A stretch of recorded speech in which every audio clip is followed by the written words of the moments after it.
Welcome to our channel, ladies and gentlemen.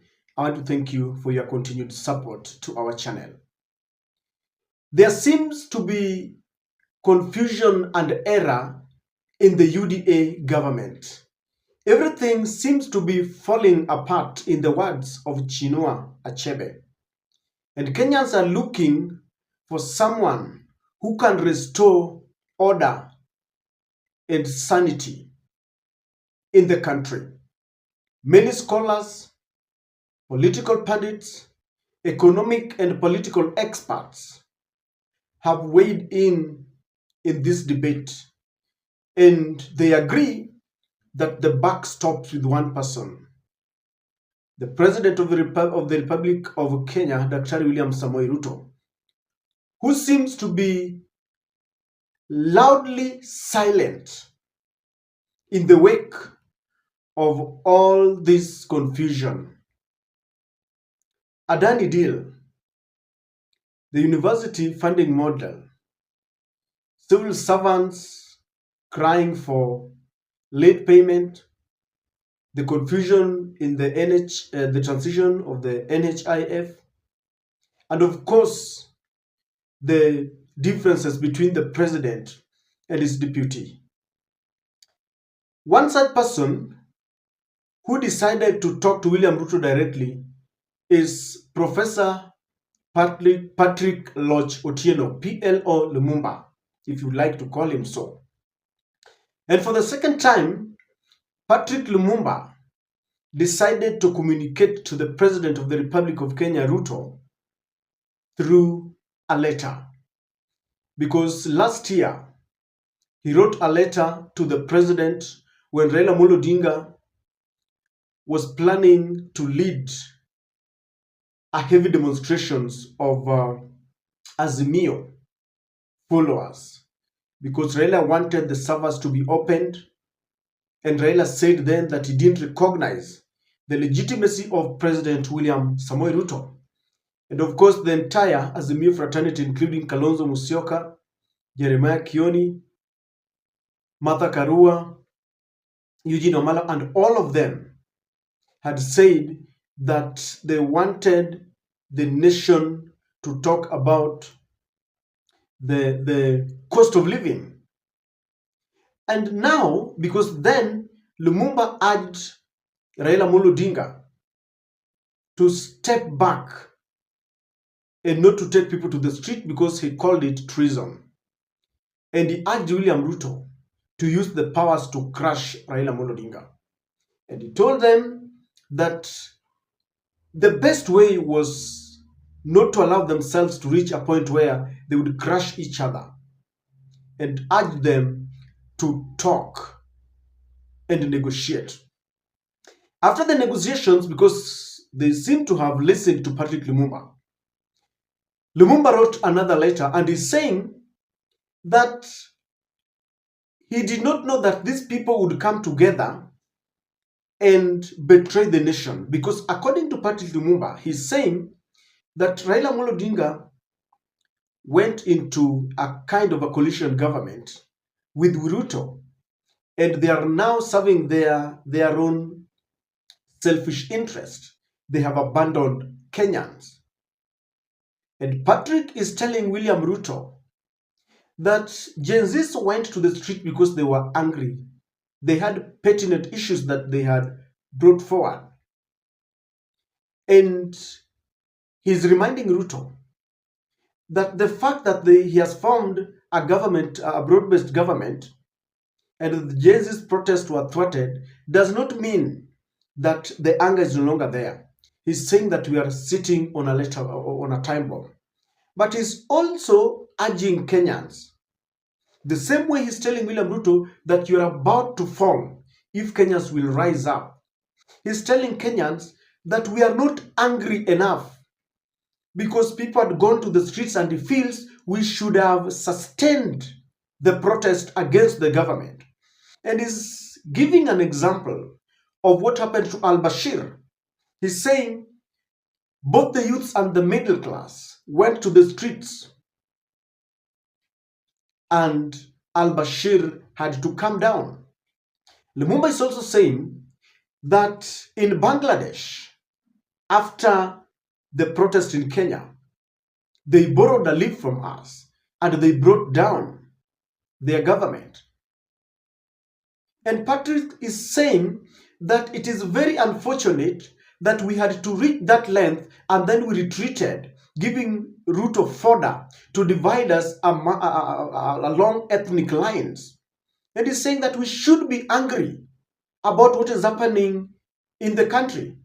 Adani selling our JKIA, the Kentraco, the massive loot and wastage in the country, the NHIF. And Patrick is saying that in his letter, someone gave him this poem of "Weep for my country, my beloved country." Patrick went to Spice FM to discuss the content of his letter, and I want you to listen to him. Give us now, first of all, the background. You have written a letter to President William Ruto. What about and why? It is the civic duty of a patriotic citizen to be involved in the affairs of his or our nation. I observe our nation on a daily basis, and I'm worried. I'm worried that we are on the wrong path. And the buck stops with the President of the Republic of Kenya. And that is why I chose to write to him, to raise the critical issues. And remember, in that letter, I remind him that I did write to you on the first day of March, the year 2023. And on that occasion, I wrote to both him and Mr. Raila Odinga when the country was in trouble. Of course, I've been vindicated. What I did suggest is what came about. The two gentlemen have entered into a rapprochement, and they are singing all the way to different places. But not for the benefit of the nation. Because things have gone south, in my view, and they continue to go south. And it is our duty to remind the president that you took an oath to serve your country is unhappy. That was the genesis. When you look at the unfolding of events, you've said that Kenyans are not angry. Kenyans are not angry, and that's why you don't see what any kind of action. The Gen Z protest did quite a thing in terms of putting a fork in the road in terms of where folks are going to go. But you've gone ahead to say that Kenyans are not angry. What would you see if Kenyans were? If Kenyans were angry, Kenyans would sustain the protest. The middle class would sustain the protest in an organized manner. And we saw this in Sudan. When the middle class, the doctors, the lawyers, the business people, the engineers came to the street, until Omar al-Bashir left office. We saw this in Bangladesh until Sheikh Hasina ran away and the entire cabinet ran away. We are not saying that they ran away or leave office. We are simply saying until they respond positively and do the things that are in the interest of the nation. But Kenyans very quickly become ethnic. I saw, for example, when a few individuals were appointed into cabinet from Nyanza. When you are in some of these forums which are ethnic, a number of the individuals from the Luo community are now saying, we now control the treasury. The money is now kept in Homa Bay. We are happy now. And you cannot run a nation on the basis of giving pride of place to primordial ethnic instincts. You soon divide the people. You hold homecoming parties and celebrate, and he who was the devil becomes the angel. And the anger is only as far as your political kingpin has not had his need satisfied. Once your political kingpin has been taken care of, then we all say, hallelujah, it is well with us. And that, I think, is one of the most unfortunate things in the Republic of Kenya. And if you hold a different opinion, like I tend to do, you can become the enemy. Indeed. You become the enemy. Ladies and gentlemen, when you listen carefully to Patrick Lumumba, you will realize that this is a U-turn, an open U-turn. Like many other people who supported William Ruto, people like Ekuru Okot, people like Ahmed Nasir, they're realizing that Ruto is banning this country with his policies. And many people are saying that we don't have a personal grudge with our government, with the individual, in the name of William Ruto. But people are saying that his policies seem to be not working for the country. And Patrick Lumumba seems to have made that U-turn because things are not working out.